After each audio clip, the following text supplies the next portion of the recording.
جی ناظرین خوش آمدید آپ کو کہتے ہیں. جیسا کہ آپ کو علم ہے کہ فیض آباد کے اندر تحریک لبیک کے زیر تمام دھرنا جاری ہے اور یہ سب مطالبات تو ایک ہی ہیں ان کا کہ جی جو فرانس کے سفیر ہیں ان کو ملک بدر کیا جائے, واپس بھیجا جائے. اور 1.5 سال پہلے مجھے آج تک سمجھ نہیں دیکھیں پہلی بات یہ بہت سینسٹیو سا ایشو ہے اور یہ سینسٹیو اس لیے ہے کہ سید الانبیاء صلی اللہ علیہ وآلہ وسلم کی پوری امت کے سامنے گستاخی ہوئی. خادم حسین رضوی صاحب کا کوئی اور مطالبہ نہیں ہے. کسی نے نہیں کہا جاؤ جا کے فرانس میں حملہ کر دو, کسی نے نہیں کہا جہاں بیری بیڑے اٹھاؤ اور بندوقیں اٹھاؤ اور جا کے, سب کو پتا ہے کہ فرانس کا اپنی علیحدہ مملکت ہے. لیکن کمال کی بات یہ ہے کہ بھارت سے ہمارے تعلقات کشیدہ ہوں تو ہم ان کا سفیر واپس بھیج دیتے ہیں اور اپنا سفیر بھی بلا لیتے ہیں. لیکن ایک جگہ سید الانبیاء صلی اللہ علیہ وسلم کی بے حرمتی ہوتی ہے, پوسٹر لگتے ہیں, سب کچھ ہوتے ہیں اور ہمارے پاؤں لرزتے ہیں. کوئی مطالبہ ہے؟ اتنے دنوں کے بعد وہ لے کے وہاں پہنچے ہیں. مجھے یہ بتائیے فضل الرحمان کے دھرنے پہ کسی نے لاٹھی چارج کیا اس طرح جس طرح یہاں ہوا ہے؟ سراج الحق کے کیا؟ اس کا پی ڈی ایم کا دھرنے, عمران خان کے دھرنے پہ کیا آپ نے؟ نہیں کیا نا. پولیٹیکل چھوڑ دو یار کہ وہ شخص مولوی ہے, جو کچھ بھی ہے, ایک پولیٹیکل پارٹی ہے, اس نے لاکھوں ووٹ لیے ہیں. اور یہ میں سچی بات بتاؤں کہ جس طرح عمران خان صاحب اس کو مس ہینڈل کرنے کی کوشش میں ہیں, یہ بہت بڑی چنگاری ہے جو سلگ سکتی ہے.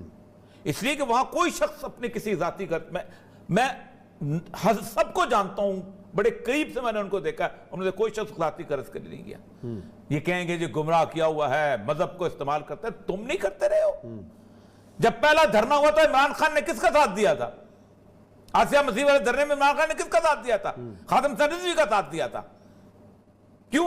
اس لیے کہ شاید خاقان عباسی بیٹھا ہوا تھا اوپر. اس سے پہلے دھرنے میں آپ نے کس کا ساتھ دیا تھا؟ اس کا مطلب یہ ہے کہ آپ کی شکلیں بدلتی رہتی ہیں. رسول اکرم صلی اللہ علیہ وآلہ وسلم کی توہین ہوئی ہے اور وہ جو نعرہ لگاتا ہے میں تو کانپ جاتا ہوں. وہ حدیث کا نعرہ تھا جو چل رہا تھا کہ من سب رسول اللہ صلی اللہ علیہ وسلم یقتلو, جو رسول اللہ صلی اللہ علیہ وسلم کی کو گالی دے اس کو قتل کر دو. ہم قتل کی حیثیت میں نہیں ہیں. اب امبیسی تو چلتی رہے گی خان صاحب, سفیر واپس آپ کی امبیسی انڈیا کی چل رہی ہے نا, یہاں بھی چل رہی ہے, وہاں بھی ڈپٹی چارلز ڈی افیئر چلائے گا نا. آپ علامتاً ایک سفیر کو نہیں واپس بھیج سکتے رسول اکرم صلی اللہ علیہ وسلم کی اتنی بڑی حرمتی بے حرمتی کے باوجود. فرانس کے رہنے والے تو چپ ہو گئے, انہوں نے تو کر لیا. میں اپنے ملک میں بیٹھ کے, اور دوسرا ان کا بائیکاٹ کا ہے, وہاں بائیکاٹ کر رہے ہیں, وہ تو آلریڈی کر رہے ہیں. وہ تو آپ نہ بھی اعلان کریں تو کوئی مسئلہ نہیں ہے. ہاں کسی کے میں بھی کوئی فرانس کی خوشبو نہیں لگاتا وہاں لگانے والا, اور نہیں لگا جس کو رسول اللہ صلی اللہ علیہ وسلم سے محبت ہوگی وہ خود ہی فرانس کا نام پڑھ کے پیچھے ہٹ جائے گا. خادم رضوی صاحب سے ایک مذاکراتی کمیٹی بنائی گئی ہے نور الحق قادری صاحب کی صدارت کے اندر, باقی علماء کرام بھی ہیں. آپ کو کوئی رول ادا کرنے کے لیے کہا جائے تو آپ کیا ان سے میں تو حاضر ہوں, لیکن مجھے حکومت تو بتائے تو صحیح کہ کیا کر سکتے ہیں. دیکھیں کوئی مجھے یہ بتائے کہ احتجاج کے طور پر سفیر کو واپس بھیجنا کون سی بہت بڑی آفت ہے بھائی, کون سی قیامت ٹوٹے گی؟ کیا فرانس پاکستان کی امداد بند کا آنا پاکستان کو نہیں دیتا؟ وہ کیا فرانس پاکستان کے شہریوں کو بھیج دے گا؟ کتنے پاکستان کے شہری وہاں پر, سارے وہاں پر نیشنلز ہیں. وہاں تو الجزائر کے لوگ بیٹھے ہوئے ہیں, وہاں تو تیونس کے لوگ بیٹھے ہوئے ہیں, وہاں تو موروکو کے لوگ بیٹھے ہوئے ہیں. پاکستان کے لوگ, پاکستان کے شہری تو ایسے ہیں کہ پورے پیرس شہر کے اندر پاکستانیوں کے جتنے ہوٹل ہیں ان کے اوپر انڈین کوزین لکھا ہوا ہے. صرف ایک شخص کا ہوٹل تھا مبشر کا, اس نے پاکستانی کوزین لکھا ہوا تھا. اتنے یہ لوگ ہیں, ان کے لیے تو ہم نہیں مرتے ہوئے ہیں وہاں پر. وہ تو جو کمپرومائز کر کے بیٹھے, ان کو کیا کر لے گا فرانس؟ لیکن نہیں, مسئلہ یہ ہے کہ عمران خان صاحب کے ارد گرد جو لوگ بیٹھے ہوئے ہیں وہ کہیں گے او خان صاحب یو سرنڈرڈ بفور اے مولوی. او بھائی تو مولوی کے پیچھے نماز بھی نہ پڑھا کرو, مولوی کا ہاتھ سے اپنے بیٹے کے کان میں اذان بھی نہ ڈلواؤ, مولوی کے سامنے جنازہ نہ رکھو. یو سرنڈرڈ بفور اے مولوی. وہ شیریں مزاری صاحبہ بول رہی ہوں گی, کوئی اور 3-4 لوگ بول رہے ہوں گے, لوک ایٹ دس مولوی. پہلی بات یہ بہت سینسٹیو سا ایشو ہے, اور یہ سینسٹیو اس لیے ہے کہ سید الانبیاء صلی اللہ علیہ وآلہ وسلم کی پوری امت کے سامنے گستاخی ہوئی. خادم حسین رضوی صاحب کا کوئی اور مطالبہ نہیں ہے. کسی نے نہیں کہا جاؤ جا کے فرانس میں حملہ کر دو. کسی نے نہیں کہا جہاں بیری بیڑے اٹھاؤ اور بندوقیں اٹھاؤ اور جا کے. سب کو پتا ہے کہ فرانس کا اپنی علیحدہ مملکت ہے. لیکن کمال کی بات یہ ہے کہ بھارت سے ہمارے تعلقات کشیدہ ہوں تو ہم ان کا سفیر واپس بھیج دیتے ہیں اور اپنا سفیر بھی بلا لیتے ہیں. لیکن ایک جگہ سید الانبیاء صلی اللہ علیہ وسلم کی بے حرمتی ہوتی ہے, پوسٹر لگتے ہیں, سب کچھ ہوتے ہیں, اور ہمارے پاؤں لرزتے ہیں. کوئی مطالبہ ہے؟ کتنے دنوں کے بعد وہ لے کے وہاں پہنچے ہیں. مجھے یہ بتائیے, فضل الرحمان کے دھرنے پہ کسی نے لاٹھی چارج کیا اس طرح جس طرح یہاں ہوا ہے؟ سراج الحق کے کیا؟ اس کا پی ڈی ایم کا دھرنے, عمران خان کے دھرنے پہ کیا آپ نے؟ نہیں کیا نا. پولیٹیکل چھوڑ دو یار کہ وہ شخص مولوی ہے, جو کچھ بھی ہے, ایک پولیٹیکل پارٹی ہے, اس نے لاکھوں ووٹ لیے ہیں. اور یہ میں سچی بات بتاؤں کہ جس طرح عمران خان صاحب اس کو مس ہینڈل کرنے کی کوشش میں ہیں, یہ بہت بڑی چنگاری ہے جو سلگ سکتی ہے. اس لیے کہ وہاں کوئی شخص اپنے کسی ذاتی میں سب کو جانتا ہوں, بڑے قریب سے میں نے ان کو دیکھا, انہوں نے کوئی شخص ذاتی قرض کے لیے نہیں کیا. یہ کہیں گے جو گمراہ کیا ہوا ہے, مذہب کو استعمال کرتے ہیں, تم نہیں کرتے رہے ہو. جب پہلا دھرنا ہوا تو عمران خان نے کس کا ساتھ دیا تھا؟ آسیہ مسیح والے دھرنے میں عمران خان نے کس کا ساتھ دیا تھا؟ خادم حسین رضوی کا ساتھ دیا تھا. کیوں؟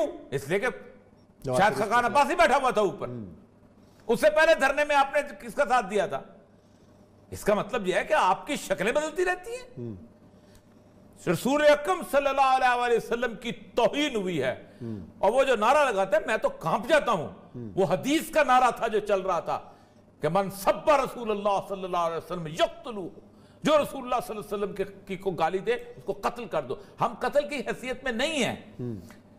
اب امبیسی تو چلتی رہے گی خان صاحب, سفیر واپس آپ کی امبیسی انڈیا کی چل رہی ہے نا, یہاں بھی چل رہی ہے, وہاں بھی ڈپٹی چارلز ڈی افیئر چلائے گا نا. آپ علامتاً ایک سفیر کو نہیں واپس بھیج سکتے رسول اکرم صلی اللہ علیہ وسلم کی اتنی بڑی بے حرمتی کے باوجود. فرانس کے رہنے والے تو چپ ہو گئے, انہوں نے تو کر لیا. میں اپنے ملک میں بیٹھ کے, اور دوسرا ان کا بائیکاٹ کا, وہاں بائیکاٹ کر رہے ہیں, وہ تو آلریڈی کر رہے ہیں. وہ تو آپ نہ بھی اعلان کریں تو کوئی مسئلہ نہیں ہے. ہاں, کسی کے میں بھی کوئی فرانس کی خوشبو نہیں لگاتا وہاں لگانے والا, اور نہیں لگا. جس کو رسول اللہ صلی اللہ علیہ وسلم سے محبت ہوگی وہ خود ہی فرانس کا نام پڑھ کے پیچھے ہٹ جائے گا. خادم رضوی صاحب سے ایک مذاکراتی کمیٹی بنائی گئی ہے نور الحق قادری صاحب کی صدارت کے اندر, باقی علماء کرام بھی ہیں. آپ کو کوئی رول ادا کرنے کے لیے کہا جائے تو آپ کیا ان سے مطلب؟ میں تو حاضر ہوں, لیکن مجھے حکومت تو بتائے تو صحیح کہ کیا کر سکتے ہیں. دیکھیں, کوئی مجھے یہ بتائے کہ احتجاج کے طور پر سفیر کو واپس بھیجنا کون سی بہت بڑی آفت ہے بھائی؟ کون سی قیامت ٹوٹے گی؟ کیا فرانس پاکستان کی امداد بند کا آنا پاکستان کو نہیں دیتا؟ وہ کیا فرانس پاکستان کے شہریوں کو بھیج دے گا؟ کتنے پاکستان کے شہری وہاں پر؟ سارے وہاں پر نیشنلز ہیں. وہاں تو الجزائر کے لوگ بیٹھے ہوئے ہیں, وہاں تو تیونس کے لوگ بیٹھے ہوئے ہیں, وہاں تو موروکو کے لوگ بیٹھے ہوئے ہیں. پاکستان کے شہری تو ایسے ہیں کہ پورے پیرس شہر کے اندر پاکستانیوں کے جتنے ہوٹل ہیں ان کے اوپر انڈین کوزین لکھا ہوا ہے. صرف ایک شخص کا ہوٹل تھا مبشر کا, اس نے پاکستانی کوزین لکھا ہوا تھا. اتنے یہ لوگ ہیں, ان کے لیے تو ہم نہیں مرتے ہوئے ہیں وہاں پر. وہ تو جو کمپرومائز کر کے بیٹھے, ان کو کیا کر لے گا فرانس؟ لیکن نہیں, مسئلہ یہ ہے کہ عمران خان صاحب کے ارد گرد جو لوگ بیٹھے ہوئے ہیں وہ کہیں گے, او خان صاحب یو سرنڈرڈ بفور اے مولوی. او بھائی تو مولوی کے پیچھے نماز بھی نہ پڑھا کرو, مولوی کا ہاتھ سے اپنے بیٹے کے کان میں اذان بھی نہ ڈلواؤ, مولوی کے سامنے جنازہ نہ رکھو. یو سرنڈرڈ بفور اے مولوی. وہ شیریں مزاری صاحبہ بول رہی ہوں گی, کوئی اور 3-4 لوگ بول رہے ہوں گے. Look at this مولوی. نوٹ کے ساتھ پروگرام ختم کرتے ہیں. کل انشاءاللہ نئے موضوعات کے ساتھ آپ کی خدمت میں حاضر ہوں گے. اپنا خیال رکھیے گا. اللہ حافظ.